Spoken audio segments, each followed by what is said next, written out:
When the world was young and humanity was expanding across the earth, before giants roamed the earth, before the flood, there were the Watchers. They were not men, not demons. They were angels, divine sentinels assigned by Yahweh himself to watch over mankind during its infancy. From the heights of heaven, they looked down upon the world, not as rulers, but as guardians. Their purpose was clear: observe, report, protect. Nothing more. But purpose has a way of twisting when pride enters the heart. The Watchers were stationed on the outer veil between heaven and earth. They could see the rise of humanity, its struggles, its hopes, its beauty. And in time they grew fascinated especially with the women. Mortal, fragile, but radiant. One by one, the Watchers began to envy what they were meant only to observe. They saw the love between man and woman, the touch, the passion, the family. And something in them stirred, something never meant to exist in angels: desire. Their leader was Semjaza, a powerful angel, wise and respected. He was the first to voice what the others only thought. Let us descend and take for ourselves wives from among the daughters of men. We will raise children. We will teach them. We will rule among them. Many hesitated. They knew this would be rebellion, a crime against heaven. But Semjaza swore an oath, and together 200 Watchers bound themselves to it on Mount Hermon. There they fell, not just from the sky, but from grace. They took human form and descended in secret. The earth trembled as they arrived, not in wrath but in hunger. They chose wives and married them. Their unions birthed a new race, the Nephilim, giants, part angel, part human. These beings were mighty, brilliant, and terrifying. They grew faster, stronger, and more violent than any human.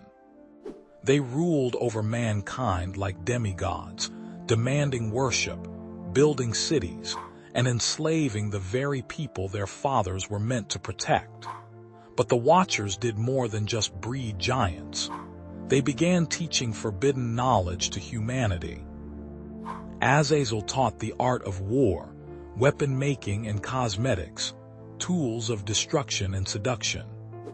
Others taught sorcery, astrology, alchemy, and how to manipulate nature itself. What began as fascination turned to domination.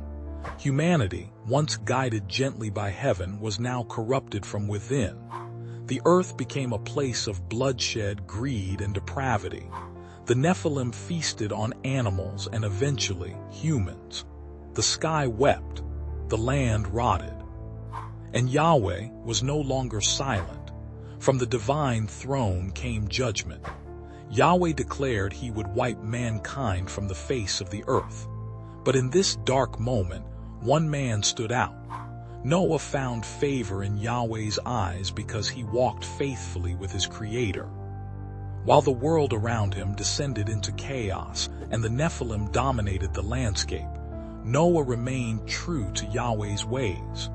Yahweh said, "The earth is filled with violence because of them. I will destroy them with the earth." The Watchers, now fully fallen, begged for forgiveness. They sent Enoch, a righteous man and prophet, to plead on their behalf. But heaven was firm. The Watchers would not be heard. Their children would die in the flood.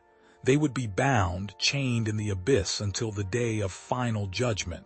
And so came the Watchers, the deluge. The Nephilim fell beneath the waves. The Watchers vanished into darkness. But their story was not lost. It was buried beneath myth, beneath time, beneath denial. Even today, echoes of the Watchers remain, in the obsession with power, in the unchecked advancement of forbidden knowledge, in the arrogance of those who play God. They were meant to guard. They chose to rule, and their fall nearly destroyed the world. The legacy of the Nephilim serves as a warning about the importance of maintaining proper boundaries and following Yahweh's design. Power and fame, even supernatural ability, mean nothing without righteousness and obedience to Yahweh.